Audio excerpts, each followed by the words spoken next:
Why would the powers that be want that if what runs the economy is essentially transactions? Yeah. I don't understand like a PhD, fake doctor, but essentially we need transactions for the economy to go. And if everybody's staying in, this is the whole thing where like the cure can't be worse than the virus. I think that the powers that be are above the economy. So I don't think the powers that be are ever economy dependent. I think the powers that be actually thrive in times like this. If you look like at any like rich group of people, they've made all their money in times of tragedy, not times of triumph. This is when rich people are buying, and it is when the market is hit like so this. They can't wait for the shit to pop up. It's like you look at the like rich families. Yeah. They either made it with drug money or they made it with war money. By war money, I mean they literally bet on the wars. Yeah. That's fair. So if they see the shit hit the fan, they're like, ooh, we're about to eat again, baby. I was waiting for the shit to hit the fan. Now they eat again, and they have control. I would say they would look forward to a recession.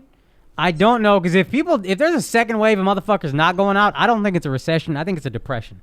I think no businesses are left. Yeah. And I don't know if they want to ride through a depression to make their money. I think they'll ride through the recession, but the depression, I don't even think it's like the lives. I think it's just like, it's too much time. It's like I'm not going to see the return on investment. These people are so isolated and so unaffected. We're talking about like money that doesn't go away. We're not talking about like millionaire rich, where like you're a millionaire, but then you lose your million and then you're jumping out of the building in Wall Street.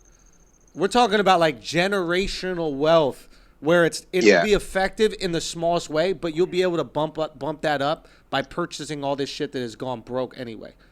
Like you see classism really being exhibited right now, because we'll talk about it. And when it hit, I was like, you know what? I'm not hand to mouth. I'm good for a bit. If this goes on for a bit, I can live. I'm not saying I'm going out buying a new car or a Harley, but we can get by for a little bit. You know what I mean?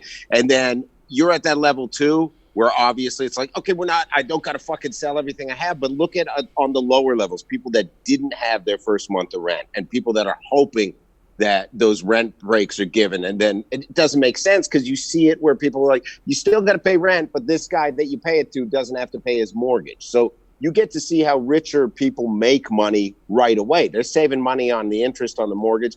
It's like, if you're rich, you're making more money through it. And then the real rich people, this is money making time. Yes. Because when that market went from 29 down to 20 or 19, you don't think you're swooping in, buying, knowing it's going to rebound to at least 27? You're going to make a third of your money back? Dude, there's like snapping your fingers. I'm going to fuck this up a little bit, right? But there's this family, I'm sure everybody's heard about the Rothschilds, right? I don't have to get into conspiracy shit. We'll just talk about like factual shit, right? And there was a time where this is before information was passing quickly, right? This is before internet, before phone calls, that kind of stuff. This is like people were handing messages, courier service, right? And I believe maybe World War I. Does that make sense? Maybe